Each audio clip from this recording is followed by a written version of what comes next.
నమస్తే అన్న, మీ పేరన్నా? నా పేరు నగేష్ నాయక్, నేను అడ్వకేట్ నండి. BJP legal cell, ST Morcha state legal cell convener. ఇప్పుడు దీపక్ రెడ్డి గారు నిల్చున్నారు, జూబ్లీహిల్స్ కాన్స్టిట్యున్సీ ఉంటాయి, గెలిచే అవకాశాలు ఎంతవరకు ఉన్నాయన్న? దీపక్ రెడ్డి గారు లోకల్ అండి. వాళ్ళ తాతలు నిజాంకు ఎదురొడ్డి పోరాడిన చరిత్ర, వాళ్ళ కుటుంబ నేపథ్యం కావచ్చు, దీపక్ రెడ్డి గారి కుటుంబ నేపథ్యం చాలా క్లియర్గా జూబ్లీహిల్స్ కాన్స్టిట్యున్సీ ప్రజలకు చాలా తెలుసండి. వాళ్ళు ఇక్కడ ఈ యొక్క బస్తీ ఉండొచ్చిన ఈ యొక్క జూబ్లీహిల్స్ కాన్స్టిట్యున్సీ అంటే బస్తీలు ఎక్కువ ఉన్నాయి. ఈ యొక్క బస్తీల సమస్యలు తెలిసిన నాయకుడిగా దీపక్ రెడ్డి గారు ఉన్నారు. భారతీయ జనతా పార్టీ ఈ యొక్క జూబ్లీహిల్స్ కాన్స్టిట్యున్సీలో గెలవబోతుంది. దీన్ని మేము డంకాబద్ధంగా చెప్పగలుగుతున్నాము. అలాగే బీఆర్ఎస్ కాంగ్రెస్ గురించి ఏం చెప్తారు? బీఆర్ఎస్ ఆల్రెడీ ఇక్కడ మాగంటి గోపీనాథ్ గారు 3 సార్లు గెలిచారు ఇక్కడ. ఒకటేనండి, ఇప్పుడు బీఆర్ఎస్ కానీ కాంగ్రెస్ కానీ ఎంఐఎం కానీ ఈ 3 పార్టీలు గత ప్రభుత్వంలో చూడండి ఎంఐఎం వాళ్ళతోటే ఉంది. ఇప్పుడు ఏమైంది, గవర్నమెంట్ చేంజ్ అయింది కానీ నాయకులు వాళ్ళే, కార్యకర్తలు వాళ్ళే, లీడర్లు కూడా వాళ్ళే. కాబట్టి ఈ 3 పార్టీలు ఒకటే. కాబట్టి వీళ్ళకు ప్రత్యామ్నాయంగా రావాలి బీజేపీ పార్టీ. కాబట్టి ప్రజలు కూడా అదే కోరుకుంటున్నారు.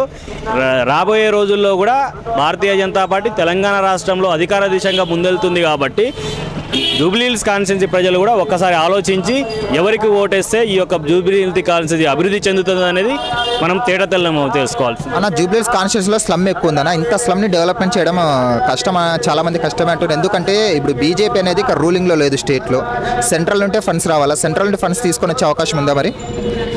జూబ్లీహిల్స్ కాన్స్టిట్యున్సీ యొక్క అభివృద్ధి నిధుల కోసం మాట్లాడుతున్నారు కదా, కాబట్టి నేను ఒకటే చెప్తాను. ఇక్కడ యొక్క స్థానిక ఎంపీ గారు వచ్చేసి కిషన్ రెడ్డి గారు ఉన్నారు. అదేవిధంగా వారి యొక్క ఆధ్వర్యంలో సెంట్రల్ నుండి వచ్చే నిధులు కావచ్చు కిషన్ రెడ్డి గారు తీసుకొస్తున్నారు. కొన్ని కార్యక్రమాలు కూడా చేశారు ఈ యొక్క కాన్స్టిట్యున్సీలో. ఏరే కాంగ్రెస్ కానీ బీఆర్ఎస్ కానీ గత ప్రభుత్వం నుండి ఇప్పటివరకు ఎటువంటి హామీలు నెరవేర్చలేదు. కాబట్టి లంకాల దీపక్ రెడ్డి గారిని గెలిపిస్తే ఈ యొక్క అభివృద్ధికి దోహదపడుతుంది. ఈ జూబ్లీహిల్స్ యొక్క డ్రైనేజ్ సమస్య కావచ్చు, మంచినీటి సమస్య కావచ్చు, ఈ యొక్క స్లమ్లలో ఉండే డబుల్ బెడ్రూమ్ ఇల్లు కావచ్చు, ఇంకా ఉజ్వల గ్యాస్ కలెక్షన్స్. మేము చాలా బస్తీలలో మేము తిరుగుతున్నాం ఇంటింటికి.